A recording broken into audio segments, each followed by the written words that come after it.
You've turned their pages now, hear their voices. Today we have empty summer. Hi. Hi, How are you? I'm good. I'm so excited to be here. Thank you so much for having me on. You are very welcome. You guys, honestly, I am so thrilled to have her on because her book, you guys, her book. We're going to let her say all the things because I'm over here like gushing eternally. So I'll let you take the lead. Yes, I have all of the words, so no problems there. I don't think I've shut up once since I was born. so, so my book is called A Monster's Best Friend. It is my debut. It's a dark romance that's shaded more gray than black. And what I mean by that is the romance itself is more on the gray side, whereas the content and the plot is definitely it's darker. And the funny thing about it's not funny that there's religious trauma, but the funny thing about the religious trauma is that when I initially wrote it, I thought that I wasn't pushing it hard enough. And when it came time to do the trigger list, I was like, should I really like there's parts that I think are definitely traumatic, but I don't feel like this is trauma, like to the point of I'm everybody's going to need therapy after, or to the extent where people would feel like they needed that warning. Because while there's a lot of descriptions, and there is on page ish stuff, to me it didn't feel like I was being mean enough to my characters for it to be a trigger. And every third review that I've gotten, people have specifically said, check your trigger warnings. There is religious trauma in this book. So I was like, okay, so I'm not a good judge of what's happening in my book. And that's great to know this late in the game.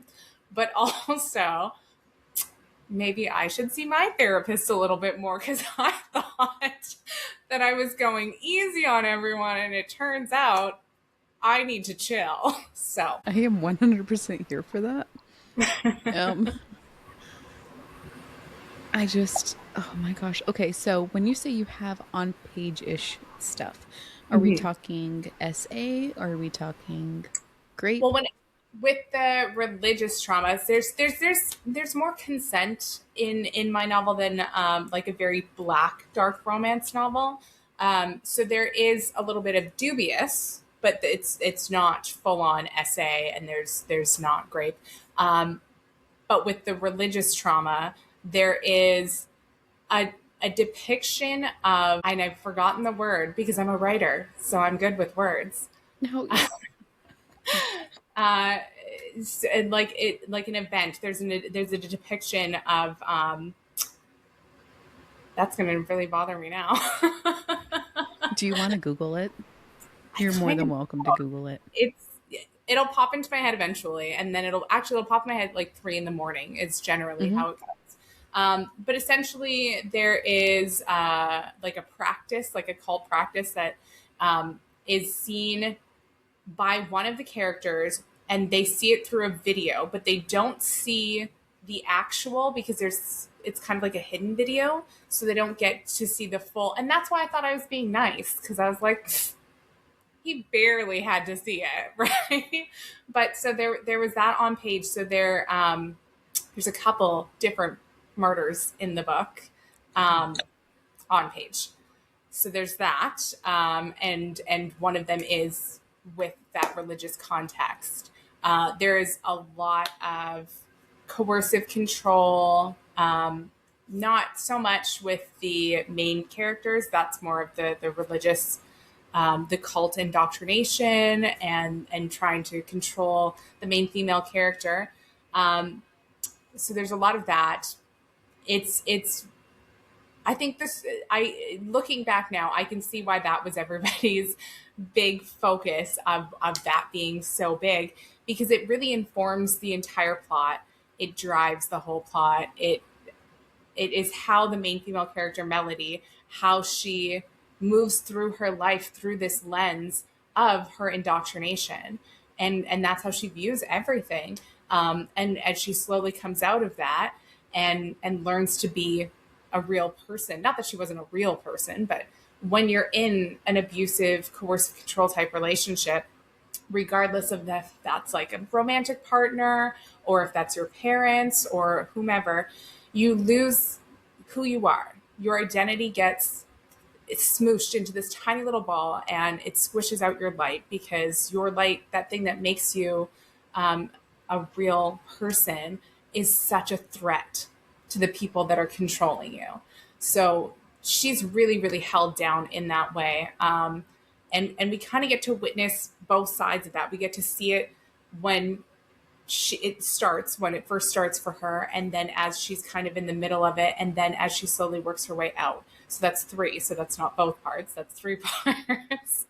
But we get to follow that journey and see her growth, which was really important to me, because um, I think that it's not just romance books. Obviously the driving force is the romance, but if the characters aren't real, and if they don't have anything in them that you can relate to, or that you can be like, yes, I can see why they needed to get from here to there and how they got there.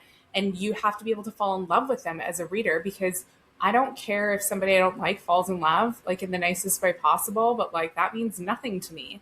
If this is a one dimensional character, uh, I'm super happy that they fell in love, but anyway, right?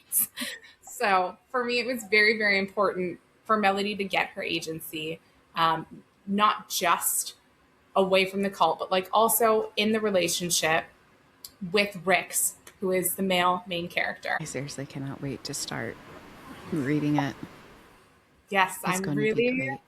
yeah, I hope that you enjoy it. I put a lot into it. A lot of a lot of the times I find myself writing my characters from sort of like who I am as a person. And I tried to steer myself away from that this time, because I don't want every time I write a book to just be the same characters over and over and over again. Um, and with Melody, she's very innocent, and very pure in a sense, and not to say that I'm impure, but I don't think that I ever had that sort of young ingenue type personality that she did, where everything was in that innocence, and really needed to have things explained to me because I didn't have that worldly knowledge. Um, she is definitely young even for her age, but you get to see her grow, and I really enjoyed writing that part of her growth, and the way that she stands up and gets her own agency. How old is your female main character from start to finish? Yeah, so when we first meet her in the prologue, she is 16, and that is when she meets the cult, right? And then when we start the actual story, she is 18. It's her first year of college, and she meets the main male character, Rix, who is in his senior year, which would make him 22. I'm so bad at. I'm like, I don't even know how old I am, and now I have to keep track of like A all whole of nother these other world. people, right? It's the same. It's funny when you're writing a story, especially when you're trying so hard not to put yourself into it too much, and you're like, I would respond this way, but my character wouldn't, or I don't have blonde hair and my character has blonde hair. So it's trying to remember those little things when you're writing. And I guess I'm a little bit narcissistic because I had to constantly remind myself of those little things. The main male character got a lot of my husband, though. There's a lot of traits there, even ones that weren't super intentional. So he likes to tease me about that a little bit. But I was really happy with the way that their dynamic came together. Um, it was supposed to be a short story. So when I first started writing it, I think that it was really easy to kind of just like throw these very tropey kind of traits on both characters. And then as it developed and grew and grew and grew, the personalities really started to emerge, and I think that because I was using kind of like, oh, like fanfic of myself and my husband, in a sense. So I think that that's where his personality kind of started to come out, was because originally I was like, oh, that's what Elliot would do, and so that's what I would write, because that was like, oh yeah, that's so romantic. And like, it wasn't that I was intentionally being like, this is a story about like me and my husband if we were these other people, but it's, you pull from your own life as a writer. So when I'm trying to think of something romantic, that's where my brain goes. So it was interesting to see the way that that developed as the characters sort of expanded with each revision, and how it got longer and longer and longer. So one of your tropes is age gap. Mm, Not a I mean, huge age gap, not a huge but age an gap, age but like a difference. little. Yeah, yeah, because like I said, she's a freshman at 18, and he is like A 21 or senior. 22. He's a senior. He's a senior. Um, so a little bit. Yeah. The I'm main all here tropes are for it. really, yeah, right? Like the main tropes are religious trauma. It's a found family. That I think is the second biggest thing that people have been talking about.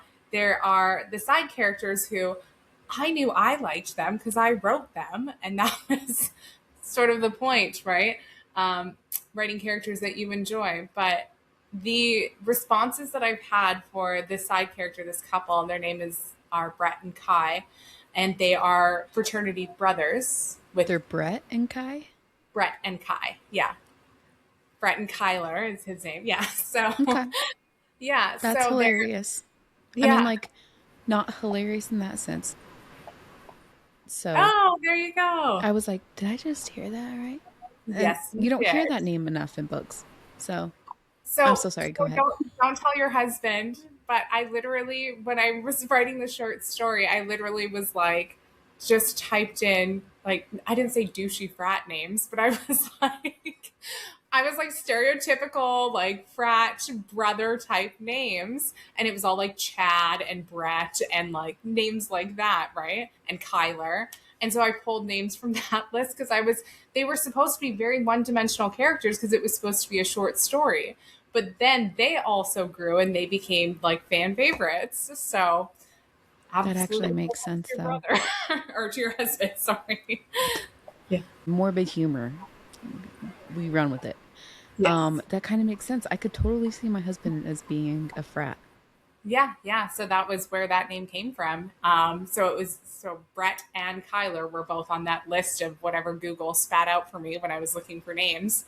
Way to Um, go, Google. right. So they are they're in the fraternity with Bricks, and obviously they're a couple. Not obviously, but obviously they're a couple. And I have gotten so many comments on them, um, that I'm like, initially, A Monster's Best Friend was going to be a short story, and then it grew to a full length novel, and then it was just going to be a standalone, and now I'm going to write the next installment, which will also be a standalone but interconnected, and it will be Kai and Brett's story. I'll need book two, too. Yeah. Yeah. So I have kind of a off the hinge question because things just pop into my head. Do you think that most authors have an identity crisis when they're writing their books because you take on so much of your characters?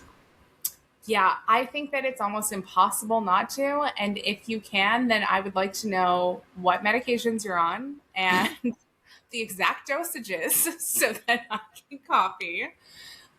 I'm telling you, you put so much into your characters, and then your characters demand so much from you. It really does. Everything kind of melds, and in a way, you get this god complex because I can do anything I want in this story, and that's too much power for some of us.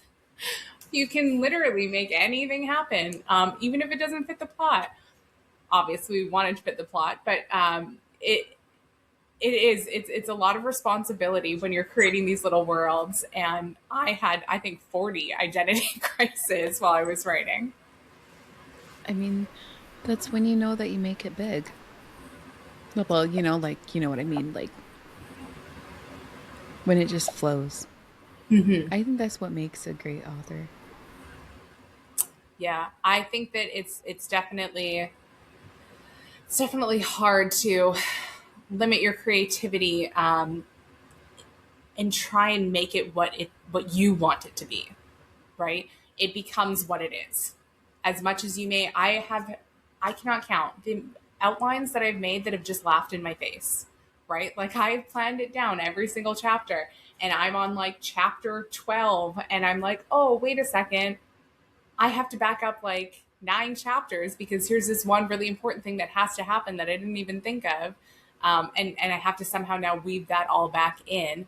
And there are moments you have where you feel very like, oh my God, this is exhausting. What is the point? Is anybody ever going to read this? But then you have moments where you're like, I'm the best writer in the world and everybody's going to love this. And it's just a roller coaster the whole way through. We need to get you on TikTok, is what we need to do. I'm so bad at social media. I know it's very important for marketing. I do. I'm just so bad at it. I don't understand hashtags or algorithms or like any of it. I do the best on threads, I think, because I comment on other people's posts and I usually, am making fun of some man who's being a tool or, my cat pictures do pretty well too, but that's about it. Do it better, right? Yeah, So one of far left field. yeah, one of my husband's favorite parts actually was there's a scene where they the main character, not the female main character, the male main character. English is wild.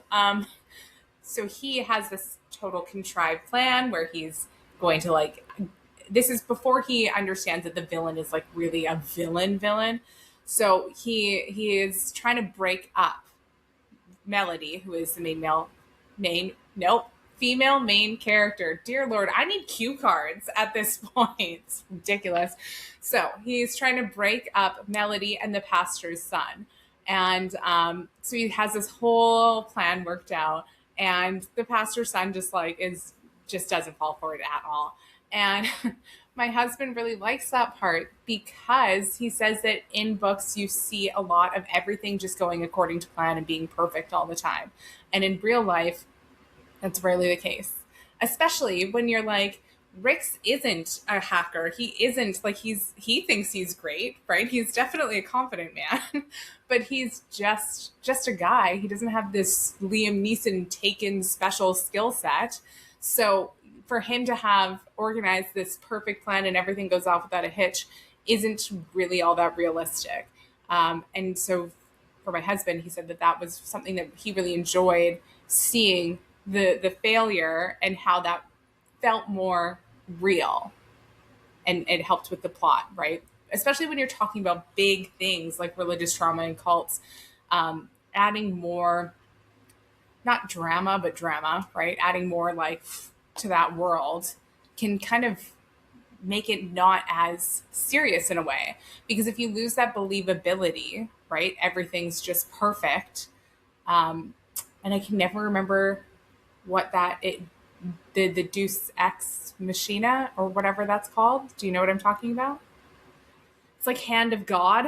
It's like the author comes in essentially, or the director comes in, or whoever comes in, and maybe I'm totally explaining this wrong, and this could be the absolutely not the term whatsoever. But if it is what I think it is, then it's like the claw machine, right? And it just drops down and just fixes everything for you. It just grabs the toy perfectly and drops it, and it shouldn't, right?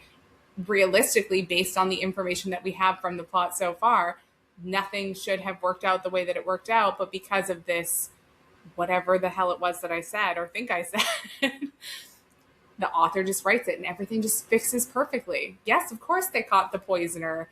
They had the poison on them the whole time, which is something that they poisoned 153 people before that. And this is the first time ever they forgot to leave the poison at home. Things like that. There's no poisoning in my book, but that's just an example.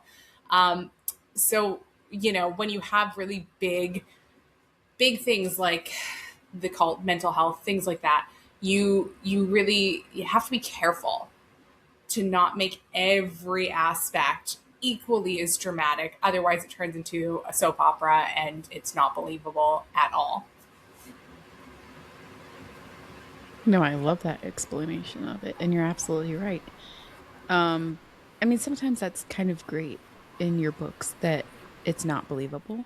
Like especially when you're talking about the fantasy world, dragons and Yes. portals and gargoyles, like it's great to escape into that But world where even it's in not those relatable. worlds, right? But even in those worlds, you have your specific set of rules, right? So like you open up on a fantasy genre book, and it says this is the rules of magic, and then those rules never change. So even though it's not something that's believable, we're given our construct, and it's really easy for us to follow along because we know, okay, in this world, we can't fly, but we can jump super high.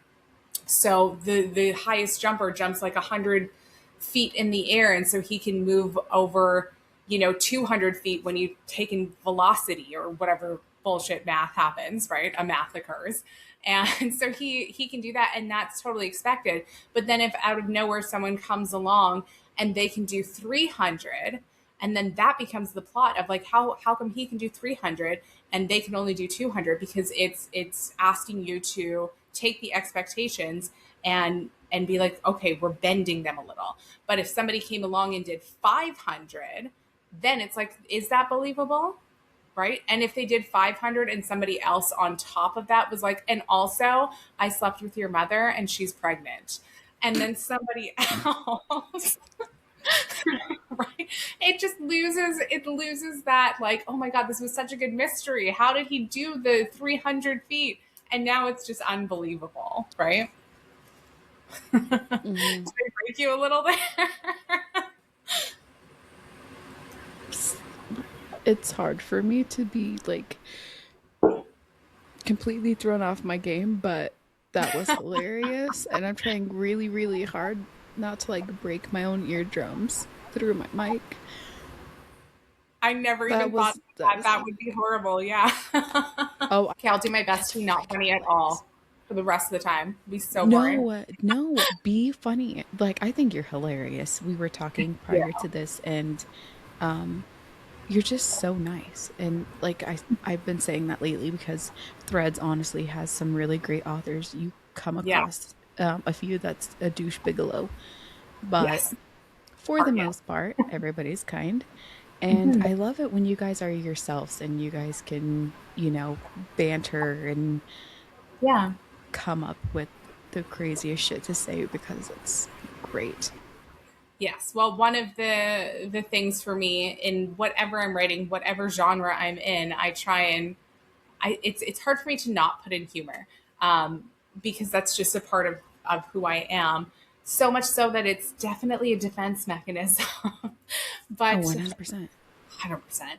But I find, just like how I didn't know that religious trauma was going to be so traumatizing, um, that there are times when people laugh at jokes, especially ones that I've written, that I'm like, I that wasn't the joke though, you guys. That wasn't funny.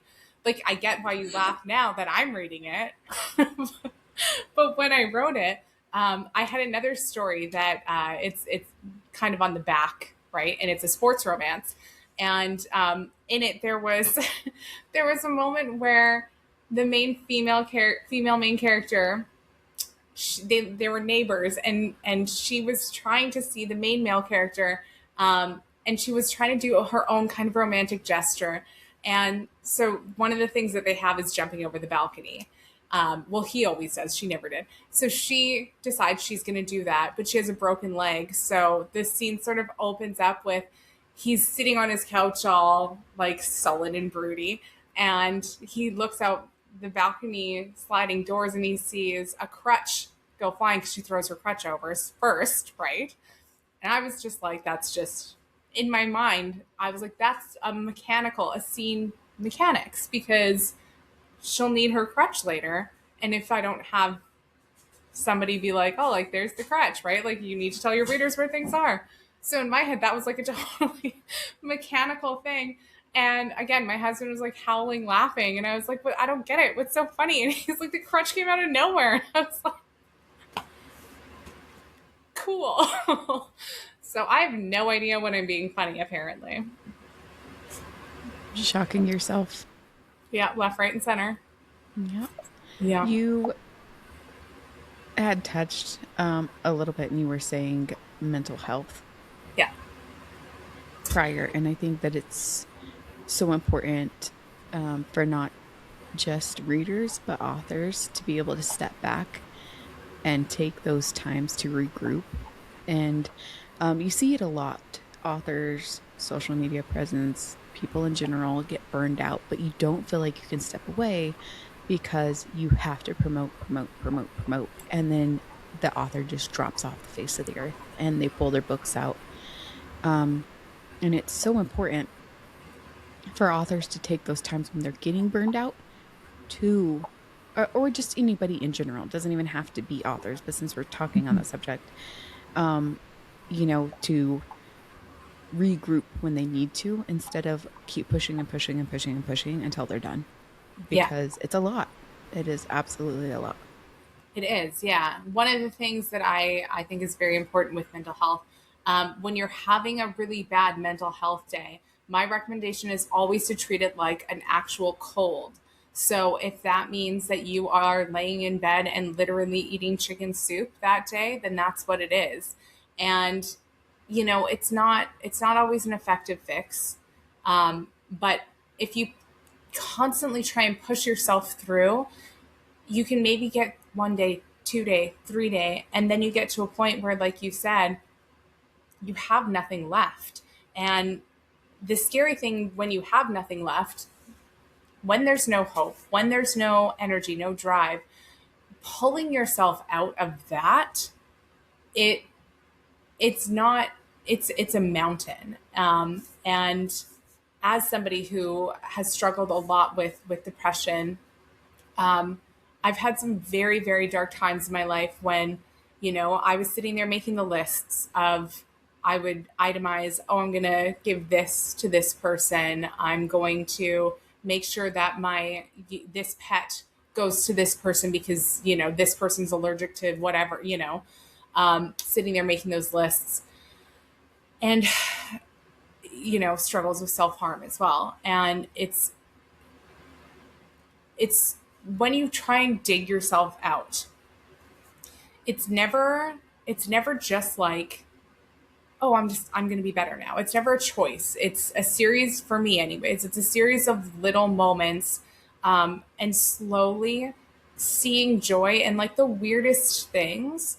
They may not even necessarily feel like joy. It's just like a sense of catharsis in certain situations, and without those little moments, the climb is impossible. And so when you get that deep in it, my heart goes out to anybody who is that deep in it. If they are listening right now, like, I you are not alone. I've been there. There's so many people out there and there's so many great resources available. I personally go to a depression support group every single week. This week it was almost impossible for me to get there because I was in a very, very down low place. And I didn't even really say much when I went this week. And normally you can't get me to shut up. But for me, it was like, if I don't go, it's easier to not go next week. And it's easier to not go the next and the next until it's just easy to give up. It's the same reason why I say treat it like a cold, take that time that you need, don't get to that burnt out space. And that's really easy to say, not so easy in practice. For me, some of the things that I try and do to combat that, I have like my once a week, I'll make a bunch of social media stuff. I try and do even more than what that week will need so that on other times when I'm feeling bad, I can pull from that well. And then, just sort of like reaching out to people when I'm feeling good. So if I'm like, I'm thinking that maybe in 2 months I'm gonna do a contest or a giveaway, right? I'm going to start reaching out to people now, even though it's so far off. I don't know if I'm going to be mentally in that space to reach out to somebody because sometimes even that is hard. Like I said, it was so difficult for me to get to group yesterday. I had to cancel my dance class this morning because I'm still not fully on the up. And I love my dance class. It's so much fun. I go twice a week and it's so good for my mental health. But the idea of leaving my house and having to go see whoever out in the world and I had no control over the interactions that I would have today, it was too much. So I had to put my own mental health first, and I had to decide not to do that. Um, Being in that moment, being self aware and understanding your own needs, that's what makes the difference. That's what keeps me from dipping as often as I used to. Because it used to be a lot easier for me to fall into because I didn't have anything in my toolkit. I had nothing to pull and be like, you know what, this would help me. If I set this up now, then I'll be good later. If I do a bunch of meal prep that I can freeze, then on days when I can't cook, it's already ready to go. Things like that. So I think that when we're feeling good, whether you're an author or whatever, right? When you're feeling good, those are the times that you have to capitalize, but also remembering to take time to enjoy those good times and to remember in the bad times that those bad times don't last forever. They feel like it, but they don't. 100%. Your mind lies to you in those instances. Yeah. And the mind is so powerful. The brain is so powerful. Um, and there is a suicide hotline that is completely free and confidential. Dial 988 for the US. There's a whole bunch of resources out there. And you're absolutely right. You have to treat it as you're sick, and not completely pushing yourself out. But if you can get out of bed and just do one small thing, for me, it's remembering, like, okay, I'm going to feel this way. I'm going to take this time. I'm going to feel my emotions. But tomorrow we're getting out of bed. And if it's too much then okay, obviously today isn't good, but tomorrow we're doing it. Like, you give yourself a couple of days to feel how you're feeling. Mm-hmm. Canceling plans is taking care of yourself. Yes. 100%. Um, you're not, nobody's entitled to your schedule. Nobody's entitled to your time. Mm-hmm. And being able to look at yourself or look out after yourself. And I'm so glad that you're coming and talking about some really hard times because it's not easy talking about depression or self harm or suicide ideation. None of those are easy topics. Um, and I'm so glad that you're speaking out about that and maybe giving somebody else a little bit of hope and some tools in their tool case, thinking outside the box.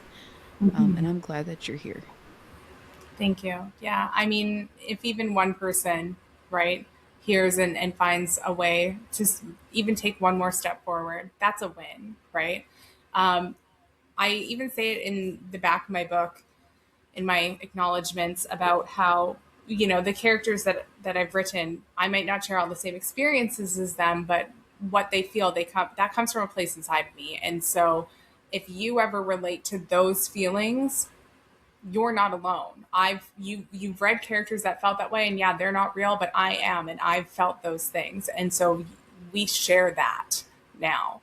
And I really hope that's, as much as I would love to win a Pulitzer, if I could help one person, feel better or at least not feel alone, because sometimes that's enough, just not feeling alone. Depression is so lonely. It's even surrounded by people that you love and they care for you. Your brain lies and tells you that they'll be fine, right? If you weren't around anymore, they'll be fine, they'll move on. And it's just that coping mechanism that your brain does, right? And it's not true. Like, yes, of course, people would continue to live, but your loss impacts them forever for the rest of their life. And it's a lot easier to listen to the lies that your brain is telling you, and just get lost in the loneliness. And so Mm. I would love it if any reader ever reached out to me and said, yes, I felt that, and thank you for also feeling that, or writing that down or whatever like that. I would feel so blessed that I would be able to do that for someone. No, I mean, and not only that, but a part of you just being able to speak to you now, I know how empathetic you are. You would be like, my heart also breaks that you have to relate to this. Yeah. Um, because it is so lonely and it's sometimes it's nearly impossible to bring yourself out of it. But there are Yeah. people who care and you're important. Um, I mean, some of the best connections are found via, social media Yeah. because they can be all the way on the other side of the world and you get to talk to them or, you make that. And I love that aspect of your book, by the way, that you put found family in. It's one of my favorite tropes. Yeah. Um, some of us have not so great family. And so being able to feel like you have family members in books is phenomenal. Yeah. Yeah. And I think that's why once I realized that Kai and Brett had such an impact on people, I felt, I don't want to say obligated, but in a sense, I felt obligated to tell their story, because it does. These stories, once you publish them, they don't belong to you anymore. They belong to the readers. Um, and if I can bring somebody joy by doing that, right? If they relate to what these characters have gone through, or the way that they deal with each other and love each other, or they see that as something that they should themselves aspire to, whether receiving or giving, you know, I want to continue that for them. It's also terrifying because I'm like, oh, what if I ruin them?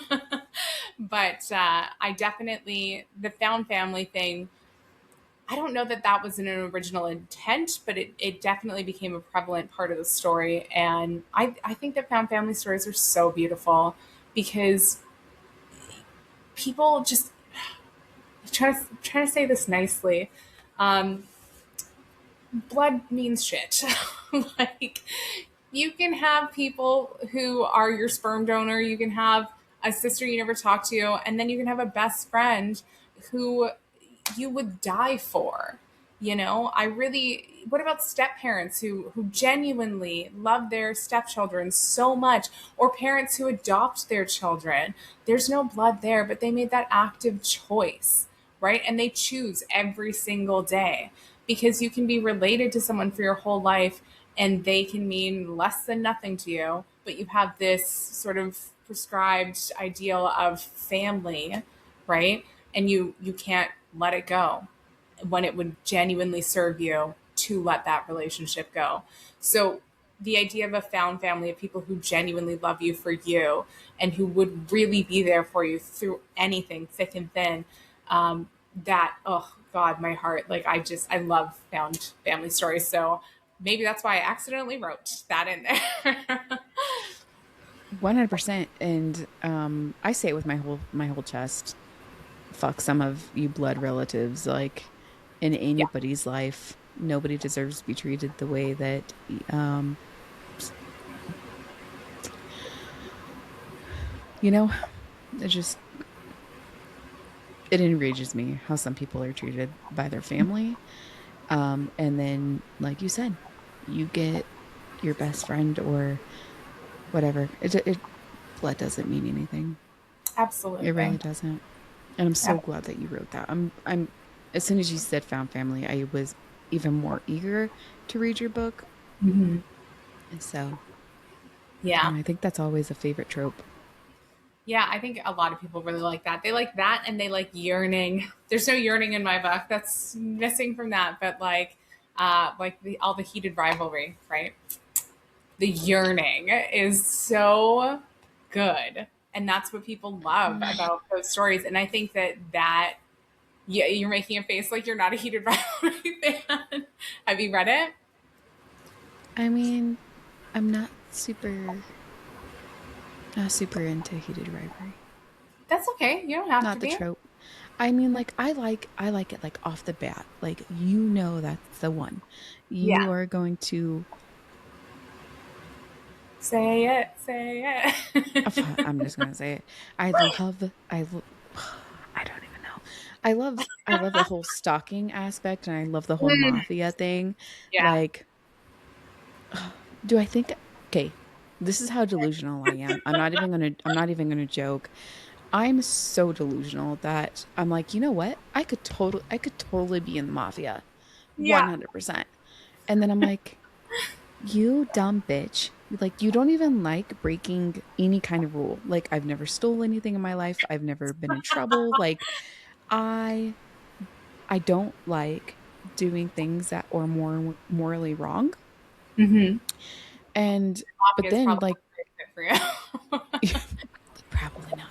And I'm like, like I could totally break somebody's arm with a baseball bat. But as soon as I would hear them screaming, I'd be like, I am so sorry that I broke your arm with a baseball bat. Like, I am so sorry. Are you okay? Let me bandage that up for you. Do you need stitches? Like, do you want a lollipop?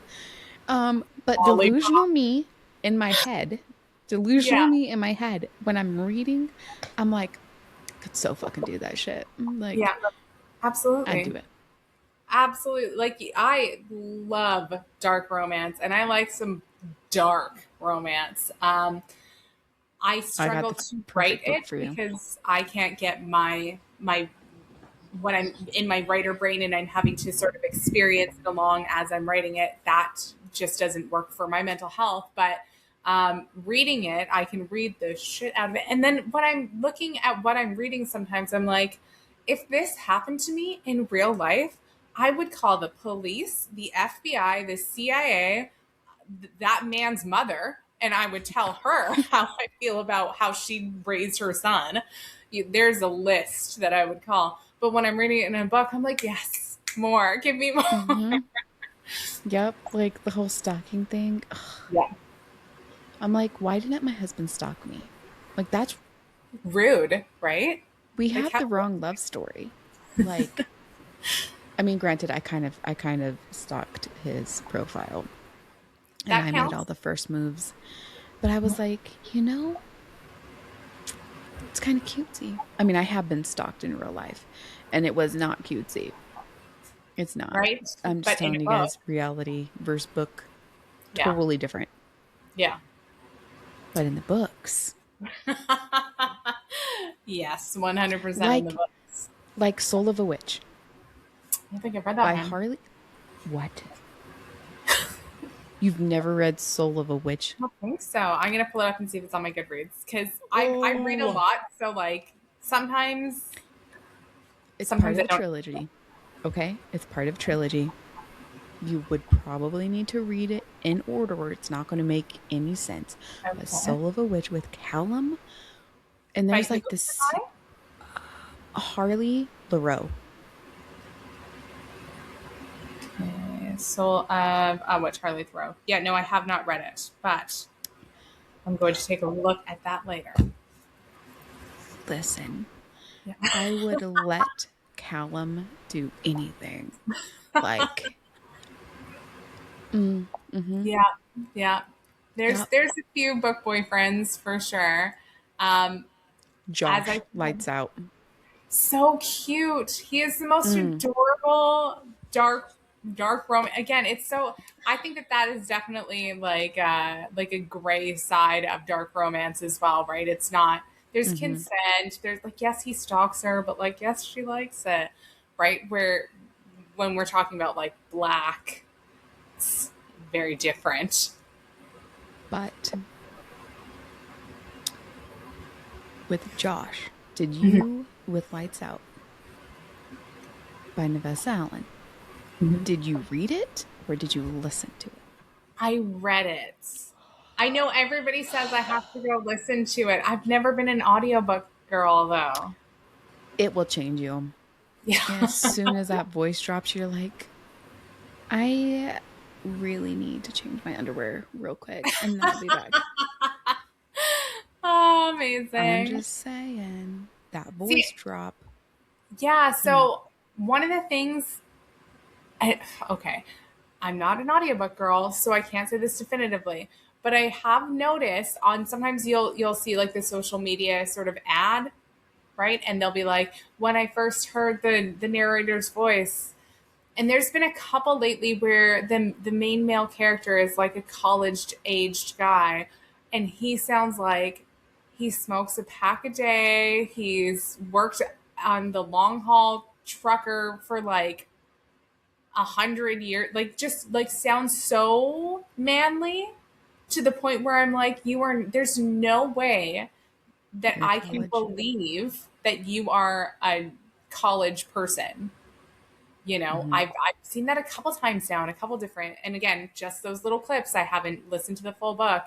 So that be that what you will. But yeah, I'm just, I don't know. It's like, I like character art, but I have visions in my head about what the people look like when I'm reading it. So when the That author is like, this is what they look like, I'm like, thanks for your opinion. But mine's right. Like, but in my head, this is what's happening. hmm. So sorry about it. No, and I think that's the beautiful thing about reading though is you make the voices in your head. Like Yes. you have your own picture of them of what they look like, what they're doing, like Yeah. their posture. And then when you have somebody narrating it, like it was hard for me to get into narration in the beginning as well because I was always visual and I you guys are gonna hate me and I'm so sorry. I wasn't even a Kindle fan. Like I did not want a Well, Kindle. I wanted my physical really? copies. I wanted to Okay. be able to turn the pages. Like I love feeling it. Hmm. Um, but my husband cannot sleep with lights on or like any kind of light. And so I would have a cutoff time unless I went to go read in the living room. And he's like, I'm going to get you a Kindle so you can read because I don't go to bed till wee hours in the morning. And I was like, I don't want a Kindle. I don't want a Kindle. Like, I want my physical copies. And he's like, honey, let me get you a Kindle. And one day surprised me. I was like, I'm not going to use it. I'm not going to use it. But there was one day I was so caught up in a book. I can't remember what it was. I was so caught up and I was so upset that I could not finish it because I didn't want to wake up the whole house. Like, I didn't want to get out of bed. I was comfortable. And so I just used the Kindle and I was like, oh my God. Like my life just changed. Yeah. Yeah. I was always a big physical book person.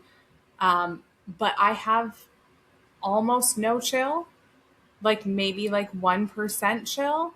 So if I start a series and I know that there's a book after it, I cannot wait till the next day to go to the store or even like next day shipping. Like, no, no, no, no. I know it's 2 in the morning. I need to start the next book right now or somebody is getting hurt. Like, there's no other Hmm. option. I'm so sorry. I would not survive in olden times.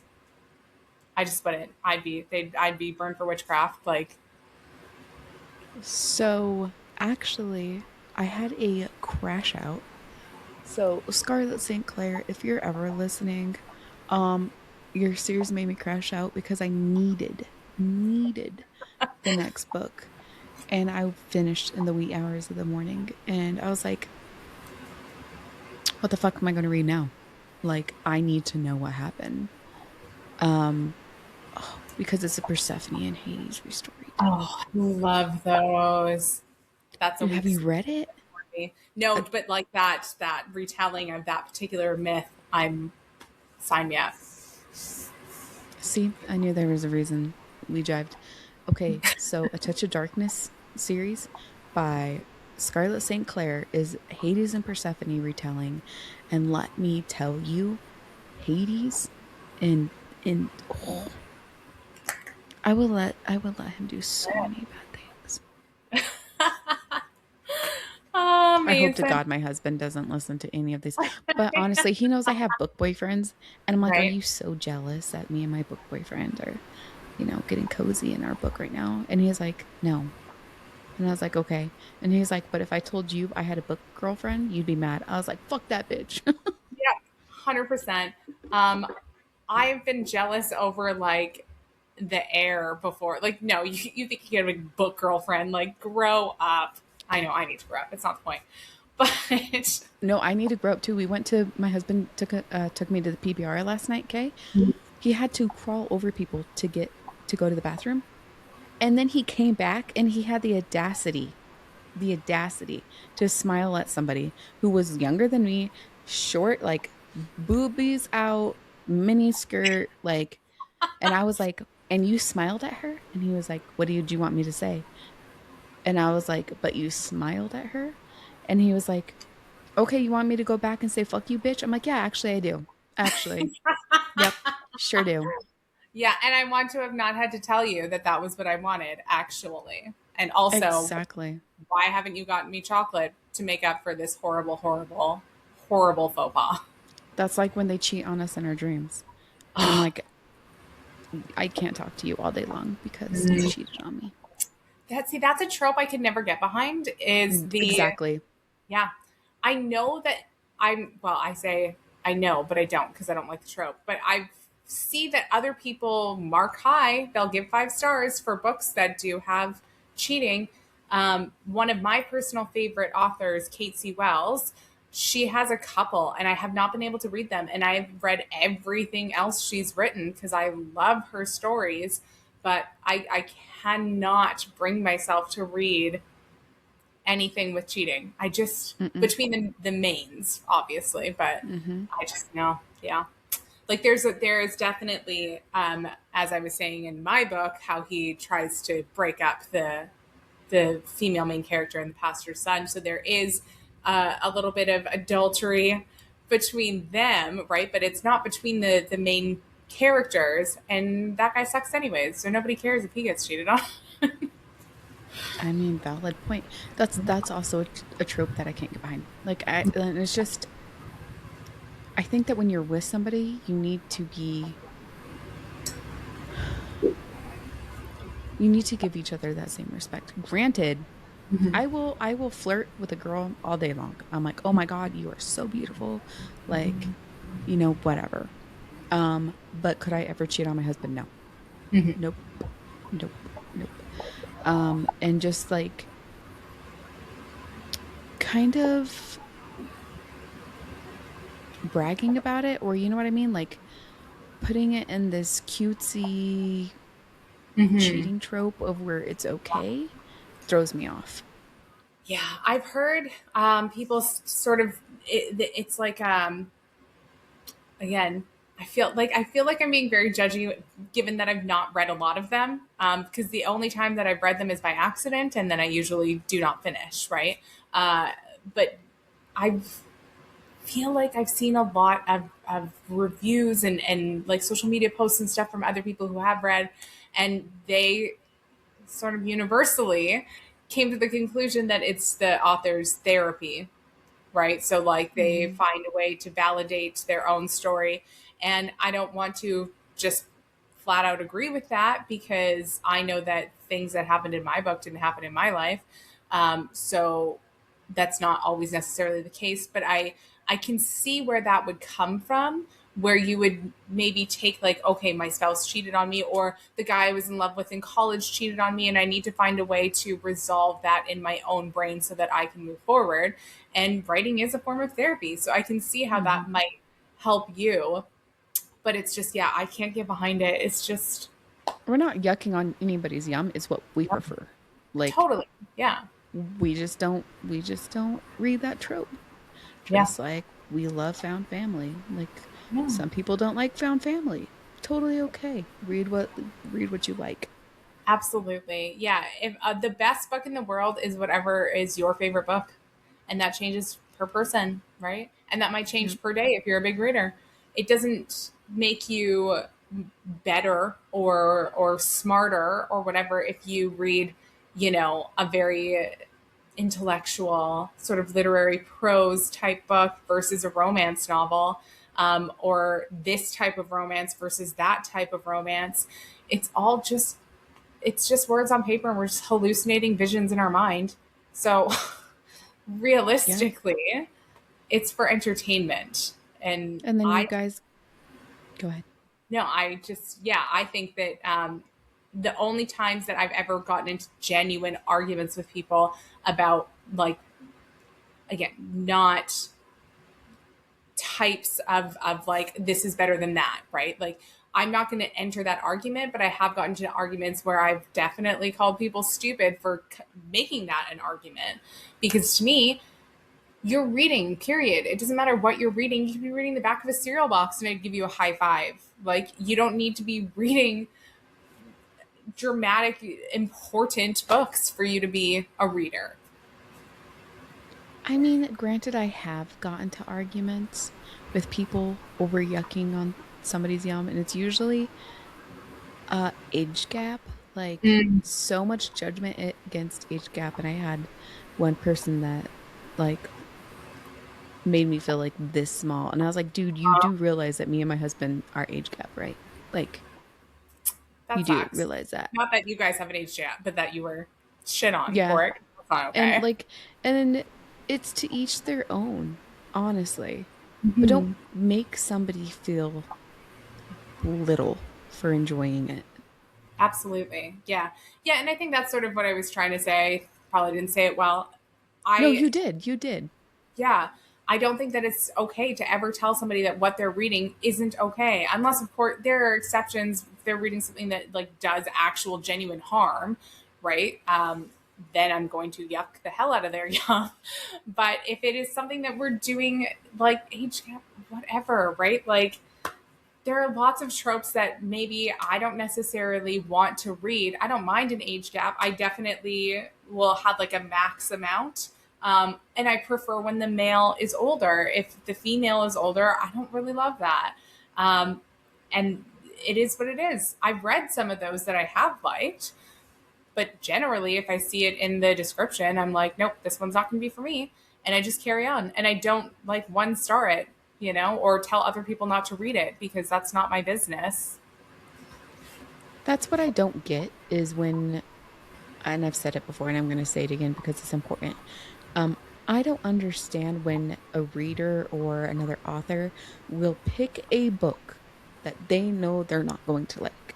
Like it is a specific trope that they stay away from, and then they go to the author's page or they privately DM the author and they rate the hell out of it of a Mhm. 1 star. Like, I don't like this trope. Okay, well, why are you reading that trope? You knew you weren't going to like it. So were you just going to read it so you could go put down the author who put all their time and energy into it? Like, Yeah. stop with the bad reviews, you guys. Honestly, there's nothing wrong with DNFing a book and Yeah. then just leaving it at that and not going to the author and blasting it. Yeah, absolutely. I had similar ish. They left a review, and it was one of my ARC reviewers, and there is a form that you fill out, and on my form I had listed all of the things, and there is daddy kink in my novel, and so they were aware. You're making a lot of faces. I'm so sorry. My face, I'm trying really, really hard to keep my face. I love daddy kinks. Well, I think you're really gonna like my book. It's hitting a lot of You have notes daddy for you. issues, you guys. It's fine. I'm gonna call my own self out. Everything's great, right? So, with arc reviewing, as far as I'm aware, whenever you sign up for an arc review, you fill out a form, right? At least with my book, Mhm. and so you have to check, like, yes, I'm okay with these. And so their review that they left, it wasn't like they gave me a super low review, but one of the complaints, and their main complaint, it seemed, was the daddy kink, and I was like, well, then why did you? Because it said, Sign up. and you went check, and what?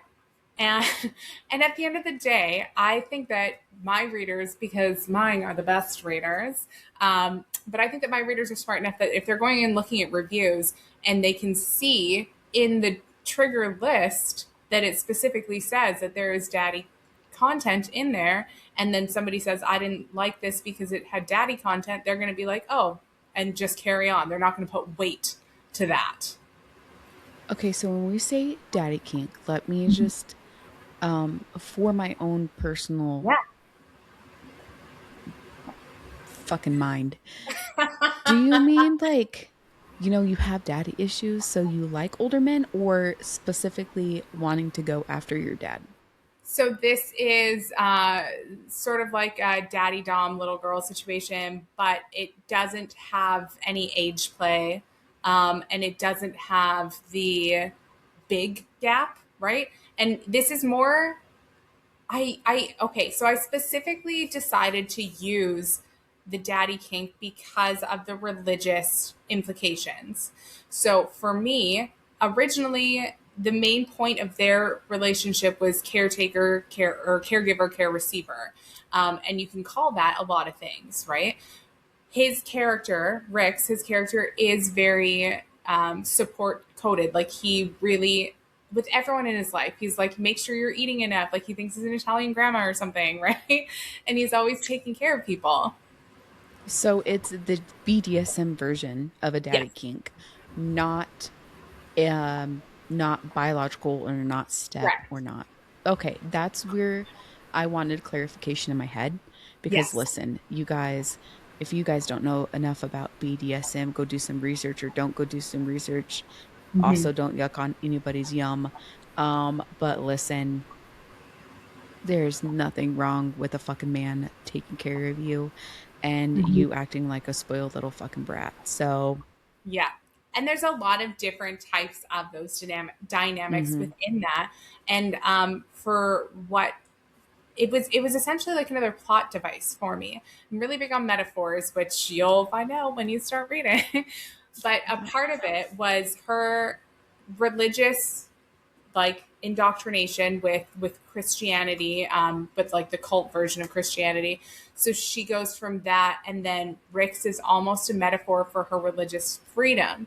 And so we go from our father to daddy, right? And so I had a lot of parallels like that, and for me it was just a really important way to sort of underline that point that I was making, that we're choosing freedom and we're choosing self identity, over this cult. Listen, the more you keep talking, the more I like you. Um, Thanks. I just I just can't wait to start reading your book. Also I have to go to work tomorrow, so if you keep me up all night, I might not be super excited, but But I I'll feel really really, good about myself if I keep you up all night. I mean, as you should. Yeah. But I'm so freaking excited to read.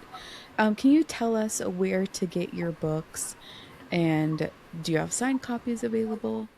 Yeah, so they are available on Amazon. You can get a paperback ebook, or you can get through Kindle Unlimited.